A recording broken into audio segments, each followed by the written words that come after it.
Hello मेरे 12th class के प्यारे प्यारे स्टूडेंट्स। तो कैसे हैं आप सभी? उम्मीद करता हूं आप सभी अच्छे होंगे और आप लोग अपनी स्टडी का, अपनी फैमिली का और अपनी फिटनेस का बहुत ही अच्छे से ख्याल रख रहे होंगे। तो आप अभी 2024 बोर्ड की तैयारी कर रहे हैं और रोशन सर स्टडी पॉइंट से जुड़े हुए आप आर्ट्स के स्टूडेंट्स हैं। तो भाई देखो, सबसे बढ़िया चैनल से आप जुड़े हुए हैं, ठीक है। तो आज के जो वीडियो रहेगा ना, वो 12th क्लास हिस्ट्री का चैप्टर नंबर 1 है, जिसका नाम है ईंटें, मनके तथा अस्थियाँ, ठीक है। इस चैप्टर के हम मोस्ट इंपॉर्टेंट एमसीक्यू क्वेश्चंस देखने वाले हैं, जिसमें से आपको क्या करना है, 5 क्वेश्चन का आंसर भाई कमेंट में बताना है, ठीक है। कुल मिला के 5 क्वेश्चन का आप आंसर कमेंट में बताएंगे, जिससे ये पता लगेगा कि हाँ सही में वास्तव में आपने कुछ पढ़ा है इस चैप्टर में। अब देखिए, अगर हम इस चैप्टर की बात करें तो इस चैप्टर को मैंने आप लोगों को पूरे 5 पार्ट्स में समझा रखा है और बहुत ही आसान और सरल भाषा में एनिमेशन के थ्रू आपको पूरे चैप्टर को समझाया भाई। तो 5 वीडियो को आप जरूर देखें, ठीक है। और इसके अलावा बॉक्स, जितने भी आपके बॉक्स दे रखे हैं आपके चैप्टर में, संक्षेप में, अर्थ वाला या फिर अतिरिक्त जानकारी, है ना, विस्तृत परिभाषा वाले बॉक्स दे रखे हैं, सभी बॉक्स आपको करवा दिए गए हैं। तो भाई पूरे चैप्टर को जरूर समझ लेना। उसके बाद देखो एमसीक्यू, तो भाई अगर चैप्टर को समझ रखा है ना, तो एमसीक्यू में आप कभी नंबर नहीं गवाओगे, क्योंकि एमसीक्यू में कहीं से भी कुछ भी क्वेश्चन आ जाता है। मैं ये नहीं बता सकता कि भाई ये 25 क्वेश्चन या 30 क्वेश्चन आप कर लो और आपके पूरे नंबर आ जाएंगे एमसीक्यू में, ऐसा कुछ नहीं होने वाला। उसके लिए आपको एनसीईआरटी बुक को बहुत ही अच्छे से रीड करना है। बस इस वीडियो में आपको आइडिया मिल जाएगा कि हाँ भाई इस टाइप के एमसीक्यू क्वेश्चंस बन सकते हैं। तो चलिए, आप लोग तैयार है 5 क्वेश्चन का आंसर देने के लिए? बाकी तो भाई बाकी सारे क्वेश्चन के आंसर तो मैं आपको बता ही दूंगा। तो चलिए अब अपने एमसीक्यू क्वेश्चंस को देखना स्टार्ट करते हैं।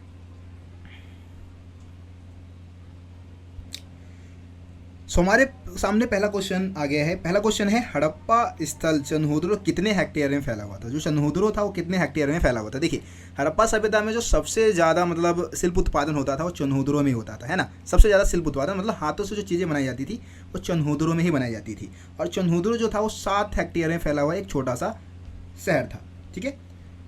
उसके बाद अगला क्वेश्चन देखते हैं। क्वेश्चन नंबर है 2, हड़प्पा वासियों का किन देशों के साथ संबंध था? ठीक है, तो यहाँ पे हम व्यापारिक संबंध की बात करें, उन्होंने कौन से देशों के साथ रिलेशन अपने बनाए थे? तो ब्रिटेन है आपका ऑप्शन है, मंगोलिया है, जापान है, इनमें से कोई नहीं। देखिए, हड़प्पा वासियों का जो व्यापारिक संबंध था वो पश्चिमी एशिया के देशों के साथ था, जैसे कि मेसोपोटामिया के साथ, है ना, आपका इराक है यानी कि मेसोपोटामिया है उसके साथ है, और इसके अलावा ओमान है, उसके साथ भी व्यापारिक संबंध थे। लेकिन यहाँ पे जितने भी ऑप्शन दे रखे हैं, ब्रिटेन, मंगोलिया, जापान, इनके साथ व्यापारिक संबंध इनके नहीं थे, यानी कि यहाँ पे ऑप्शन डी आपका क्या हो जाएगा, सही उत्तर हो जाएगा, ठीक है। अब क्वेश्चन नंबर 3 देख लेते हैं। क्वेश्चन नंबर 3 है, हड़प्पावासी तांबा कहाँ से मंगाते थे? ठीक है, तो तांबा देखो, हड़प्पावासी एक तो भारत में एक जगह से तांबा मंगाते थे, वो था राजस्थान, ठीक है। इसके अलावा बाहर से भी मंगाते थे, भारत के बाहर से भी तांबा मंगाते थे, दूसरा जगह था ओमान, ठीक है। यानी कि राजस्थान और ओमान दोनों ही जगह से हड़प्पावासी तांबा मंगाते थे।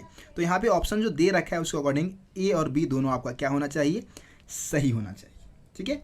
अब क्वेश्चन नंबर 4 देख लेते हैं। क्वेश्चन नंबर 4 है, मेलुआ के विषय में एक मेसोपोटामियाई मिथक यह बताता है कि तुम्हारा पक्षी हाजा पक्षी हो, उसकी आवाज़ राजप्रसाद में सुनाई दे। यहाँ हाजा पक्षी किसके लिए प्रयोग किया गया है? ठीक है, तो इस क्वेश्चन में आपको बताना है कि जो हाजा पक्षी है ना, हाजा पक्षी किस पक्षी के लिए यूज किया गया है, ठीक है। तो ऑप्शन 4 ऑप्शन दे रखे हैं, तोता, बगुला, मोर, इनमें से कोई नहीं। तो देखिए, इस क्वेश्चन का आंसर आपको कमेंट में बताना है और बिल्कुल सही आंसर बताना है, ठीक है, क्वेश्चन नंबर 4 का। क्वेश्चन नंबर 5 देखते हैं। क्वेश्चन नंबर 5 है, हड़प्पाई मोहरों का इस्तेमाल किस लिए होता था? तो आपको पता है हड़प्पाई मोहरें जो थी वो सेलखरी नामक पत्थर से बनाई जाती थी और इसका इस्तेमाल लंबी व्यापार को, जो लंबी व्यापार दूरी वाले व्यापार होते थे उसके सुविधाजनक बनाने के लिए इसका इस्तेमाल होता था। तो यहाँ पे अगर हम ऑप्शन को रीड करेंगे तो ऑप्शन सी आपका क्या हो जाएगा, सही हो जाएगा, ठीक है। क्वेश्चन नंबर 6 देख लेते हैं। क्वेश्चन नंबर 6 दे रखा है, हड़प्पा सभ्यता से मिले सबसे लंबी अभिलेख में चिन्हों की संख्या, थोड़ा मिसप्रिंट हो गया है, यहाँ पे चिन्ह है, ठीक है, चिन्हों की संख्या कितनी थी? तो भाई देखिए, हड़प्पा सभ्यता से जो सबसे लंबा अभिलेख मिला है उसमें चिन्हों की संख्या 26 थी। वैसे वहाँ की लिपि में चिन्हों की संख्या अगर पूछी जाएगी तो 375 से लेकर 400 बताएंगे, लेकिन सबसे लंबा अभिलेख जो मिला है, अभिलेख आप समझते हैं जो कि किसी पॉलिश पत्थर या चट्टान पे शब्दों को उत्कीर्ण किया जाता है, शब्दों को लिखा जाता है पॉलिश पत्थर या चट्टान पे, तो उसको हम क्या बोलते हैं, उसको हम बोलते हैं अभिलेख, है ना। तो सबसे लंबे अभिलेख में 26 चिन्ह थे, इस बात को आप याद जरूर रखें। अगला क्वेश्चन है, हड़प्पाई बाट का ऊपरी हिस्सा किस मानदंड पर आधारित थी? यहाँ पे आपको पता है कि भाई हड़प्पाई बाट जो थे उसके दो भाग थे, ऊपरी भाग, निचला भाग। तो ऊपरी भाग किन मापदंडों का अनुसरण करते थे, किन मापदंडों के आधार पर उसको बनाया गया था? ऑप्शन क्या दे रखा है अपने पास? ऑप्शन दे रखा है द्विआधारित, दशमलव प्रणाली, ए और बी दोनों, इनमें से कोई नहीं। तो देखिए जो हड़प्पाई बाढ़ का जो ऊपरी हिस्सा था वो दशमलव प्रणाली का अनुसरण करता था और निचला जो भाग था वो द्विआधारी था, है ना। 2, 4, 6 ऐसी संख्या लिखी हुई थी 2 से कटने वाली। दशमलव प्रणाली की बात करें तो 10, 100, 1000, 10,000 इस तरीके से स्टार्ट हो, इस तरीके से चलता है दशमलव प्रणाली। तो ऊपरी जो भाग था वो दशमलव प्रणाली का अनुसरण करता था। अगला क्वेश्चन है, क्वेश्चन नंबर 8 है, मोहनजोदड़ो से मिले विशाल भवन को किसकी संज्ञा दी गई? तो मोहनजोदड़ो से जो विशाल भवन मिला है उसको क्या कहा गया था? तो मोहनजोदड़ो से मिले विशाल भवन को प्रसाद की संज्ञा दी गई थी। ठीक है, संस्कृत में महल को प्रसाद बोला जाता है, विद्वानों ने इसको प्रसाद बोला था। ठीक है, तो ये हो गया आपका क्वेश्चन नंबर 8। क्वेश्चन नंबर 9 देख लेते। क्वेश्चन नंबर 9 है, कनिंघम ने भारतीय इतिहास के बारे में जानकारी प्राप्त करने के लिए किन स्रोतों का इस्तेमाल किया? ठीक है, मतलब जो कनिंघम थे आपको पता है भारतीय पुरातात्विक सर्वेक्षण के पहले डायरेक्टर जनरल थे। भारतीय पुरातत्व का जनक भी माना जाता है इनको। 1875 में ये भारतीय पुरातत्व के मतलब इनका ये डायरेक्टर जनरल बने थे, इनका डेट है। ठीक है, तो मतलब इन्होंने किसका इस्तेमाल किया भारतीय इतिहास के बारे में जानने के लिए? तो अकबरनामा का इस्तेमाल किया, चीनी यात्रियों द्वारा लिखे गए वृत्तांत का इस्तेमाल किया, बादशाहनामा का इस्तेमाल किया, या फिर ए और सी दोनों। ठीक है, तो इस क्वेश्चन का आंसर भाई आप सभी को कमेंट में बताना है, कमेंट में इसका सही आंसर आप जरूर बताएं। ठीक है, चलिए अब अगला क्वेश्चन देखते हैं। क्वेश्चन नंबर 10 है, the story of Indian archaeology के लेखक कौन है? तो इस क्वेश्चन का आंसर देखिए मैं बता दूं, इस क्वेश्चन का आंसर होगा S.N. राव। S.N. राव ने क्या किया था? The story of Indian archaeology जो पुस्तक है उसको लिखा था।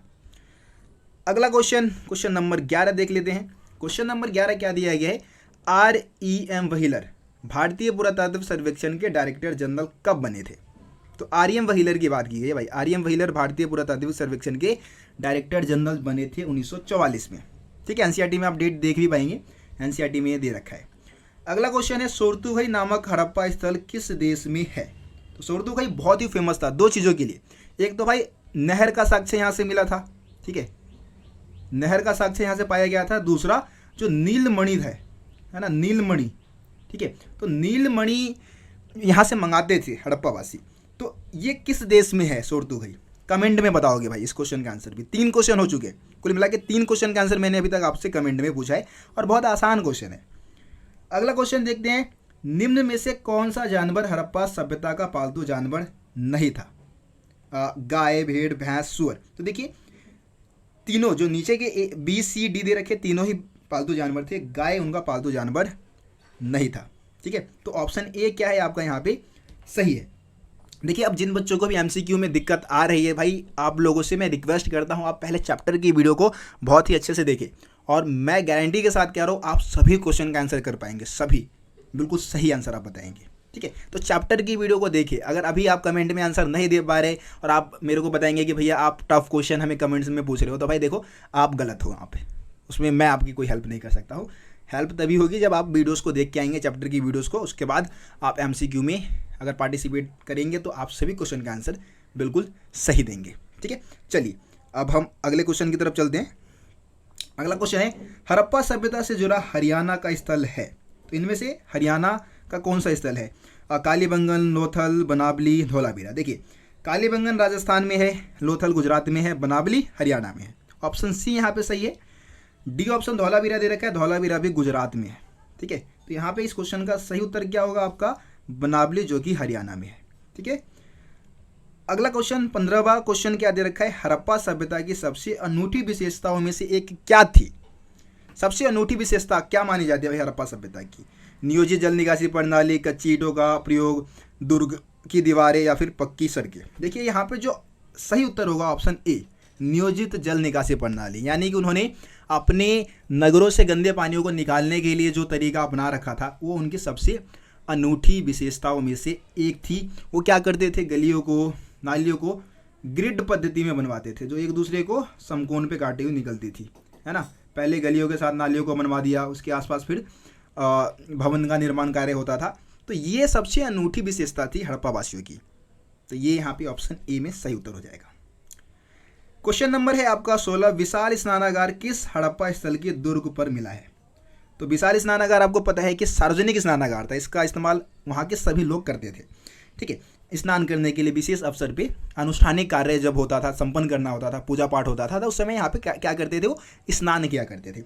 अब विशाल स्नानागार जो है वो दुर्ग से मिला था, मतलब दुर्ग पे पाया गया था। दुर्ग मतलब जो ऊंचाई पे बनाया गया था। तो किस हड़प्पा स्थल के दुर्ग पर मिला? मोहनजोदड़ो, हड़प्पा, धौलावीरा या फिर कालीबंगन? इस क्वेश्चन का सही उत्तर होगा मोहनजोदड़ो। ठीक है, मोहनजोदड़ो के दुर्ग से ना 2 सार्वजनिक संरचना मिली थी, एक तो माल गोदाम और एक विशाल स्नानागार। ठीक है, तो मोहनजोदड़ो इसका सही उत्तर है। क्वेश्चन नंबर 17 देखते हैं। क्वेश्चन नंबर 17, हड़प्पा सभ्यता में मनके बनाने के लिए किस पत्थर का प्रयोग होता था? मनके बनाने के लिए हड़प्पावासी किस पत्थर को प्रयोग में लाते थे? सेलखरी, तांबा, सोना, लोहा? तो इस क्वेश्चन का आंसर भी भाई आप लोगों को कमेंट में बताना है। ये चौथा क्वेश्चन था जिसका आंसर आपको कमेंट में देना है। ठीक है, उसके बाद हड़प्पावासी सोना कहाँ से प्राप्त करते थे? तो देखिए, हड़प्पावासी जो सोना प्राप्त करते थे वो यहाँ पे जो सही उत्तर होगा वो दक्षिण भारत से सोना प्राप्त करते थे। ठीक है, देखिए एक और चीज़ मैं आपको बता दूँ, तो रोशन साई स्टडी पॉइंट से जुड़ चुके हैं आप लोगों के लिए 12th क्लास के स्टूडेंट्स के लिए भाई आर्ट्स के जितने भी सब्जेक्ट हैं सभी सब्जेक्ट की तैयारी करवाई जा रही है। हिस्ट्री, पोल साइंस, इकोनॉमिक्स मैं पढ़ा रहा हूँ। ज्योग्राफी के जो टीचर है उनसे भी बात हो रही है, वो भी आपका सिलेबस कंप्लीट करवाएंगे। इंग्लिश का भी एनिमेशन वीडियो आप लोगों के लिए प्रोवाइड हो रहा है। तो भाई कुछ भी ऐसा कोई सब्जेक्ट नहीं है जो कि आपका इस पे नहीं हो रहा है, इस चैनल पे नहीं हो रहा है। होम साइंस प्लस में फिजिकल एजुकेशन सभी सिलेबस आपका रोशन साई स्टडी पॉइंट पे करवाया जा रहा है ना। और हिस्ट्री का तो भाई इस साल में अलग से आपका लॉन्ग क्वेश्चन आंसर का सीरीज और एमसीक्यू का सीरीज भी शुरू कर रहा हूँ। इसी तरीके से पॉलिटिकल साइंस का भी एमसीक्यू और लॉन्ग क्वेश्चन आंसर का सीरीज स्टार्ट किया जाएगा। ठीक है, तो ज़्यादा से ज़्यादा अपने दोस्तों को इस चैनल से जोड़े। आप खुद जुड़ चुके हैं, आप अपने दोस्तों को भी जोड़े इस चैनल से, ताकि वो भी अपना भाई स्टडी को बेहतर कर सके, है ना। अगला क्वेश्चन, हड़प्पाई लिपि लिखी जाती थी, मतलब हड़प्पाई लिपि जो थी वो किस तरफ और किस तरीके से लिखी जाती थी? तो ऑप्शन ए है बाएं से दाएं, दाएं से बाएं, ऊपर से नीचे, नीचे से ऊपर। देखिए, हड़प्पाई लिपि जो थी ना वो दाएं से बाएं ओर लिखी जाती थी, है ना, दाएं से बाएं ओर, मतलब इधर से लिखना उन्होंने क्या किया, स्टार्ट किया और इधर को ख़त्म किया। हम क्या करते हैं, हम भाई इधर से लिखना स्टार्ट करते हैं और इधर को क्या कर देते हैं, ख़त्म कर देते हैं, है ना। तो ये हो गया आपका बाएं से दाएं, लेकिन हड़प्पावासी दाएं से बाएं ओर लिखते थे। क्वेश्चन नंबर 20 है, हड़प्पाई बाटों का आकार कैसा था? गोलाकार, घनाकार, आयताकार, संगवाकार? तो हड़प्पाई बाट जो थे वो घनाकार थे। ठीक है, ऑप्शन बी क्या हो जाएगा यहाँ पे सही उत्तर हो जाएगा। क्वेश्चन नंबर हम देखते हैं अब आपका 21 है, हड़प्पा बस्तियों के पतन का कारण माना जाता है। तो भाई हड़प्पाई जो बस्तियाँ है उसका पतन कैसे हुआ, हड़प्पा सभ्यता का पतन कैसे हुआ? जलवायु परिवर्तन, अत्यधिक बाढ़, वनों की कटाई, उपरोक्त सभी। भाई ये सभी कारण माने जाते हैं, है ना। जलवायु में परिवर्तन हुआ होगा, अत्यधिक बाढ़ आया होगा जिससे कि पूरी सभ्यता डूब गई होगी, वनों की कटाई की गई होगी जिससे कि भाई वहाँ पे वर्षा नहीं हो पा रहा होगा, सूखा पड़ गया होगा, है ना, खेती नहीं हो पा रही होगी, ये भी एक रीज़न माना जाता है। तो उपरोक्त सभी क्या है यहाँ पे सही उत्तर है। क्वेश्चन नंबर 22 देखते हैं। क्वेश्चन नंबर 22 है, सिंधु घाटी में एक नवीन सभ्यता की खोज की घोषणा की गई। अब यहाँ पे क्या है, सिंधु घाटी में एक नवीन सभ्यता यानी कि नई सभ्यता की खोज की घोषणा कब की गई थी? 1912, 1920, 1924 या फिर 21? अब देखो यहाँ पे बहुत सारे बच्चे गलत कर देते हैं आंसर। क्या है, सिंधु घाटी में नवीन सभ्यता की खोज की घोषणा कब की गई, है ना, अनाउंसमेंट कब की गई? तो ये इसका जो एग्जैक्ट आंसर होगा 1924 होगा, जो कि जॉन मार्शल के नेतृत्व में हुआ था। लेकिन खोज कब हुई, ऐसा क्वेश्चन आता है तो 1921 में हड़प्पा सभ्यता की खोज हो गई थी, क्योंकि हड़प्पा नामक जो स्थल है उसकी सबसे पहले खोज 1921 में हुई थी दयाराम साहनी के द्वारा। 22 में मोहनजोदड़ो की खोज हुई थी, है ना, आपका जो राखालदास बनर्जी है, और 24 में इस सभ्यता की खोज की घोषणा की गई थी। तो 1924 यहाँ पे क्या है आपका सही उत्तर है। क्वेश्चन नंबर 23 देखते हैं। क्वेश्चन नंबर 23 है, निम्न में से किसकी पूजा हड़प्पा सभ्यता में नहीं होती थी? ठीक है, तो प्रकृति की, मातृदेवी की, इंद्र की या फिर शिव की? तो भाई तीनों, प्रकृति, मातृदेवी और शिव की पूजा वहाँ पे होती थी। इंद्रदेव की पूजा वहाँ पे नहीं होती थी। तो इस क्वेश्चन के अकॉर्डिंग अपना सही उत्तर क्या होगा, इंद्र, है ना, इंद्रदेव की पूजा वहाँ पे नहीं होती थी। क्वेश्चन नंबर 24 क्या दे रखा है, ऋग्वेद का समय काल बताइए। ऋग्वेद का समय काल क्या है? तो ऋग्वेद का समय काल देखिए, ऑप्शन क्या दे रखा है, 1200 से 1000 ईसा पूर्व, 1500 से 1000 ईसा पूर्व, 1000 से 100 ईसा पूर्व, या फिर इनमें से कोई नहीं। ऋग्वेद का जो समय काल है वो आपका है 1500 से 1000 ईसा पूर्व। आपको पता है कि भाई वैदिक काल जो है ना, हमारा जो वैदिक काल है, वैदिक काल को दो भागों में बांटा जाता है, एक आपका ऋग वैदिक काल और एक उत्तर वैदिक काल। तो जो ऋग्वेद का जो समय काल है वो 1500 से 1000 है और उत्तर वैदिक काल का जो समय काल है वो 1000 से 600 ईसा पूर्व है। तो ये दो भागों में वैदिक काल को बांटा गया है। तो यहाँ पे ऑप्शन बी आपका सही उत्तर है। अगला और आखिरी क्वेश्चन आपका इस वीडियो का रहने वाला है, वो है Mohenjodaro and the Indus civilization पुस्तक के लेखक कौन है? Cunningham, John Marshall, Dayaram Sahni, इनमें से कोई नहीं।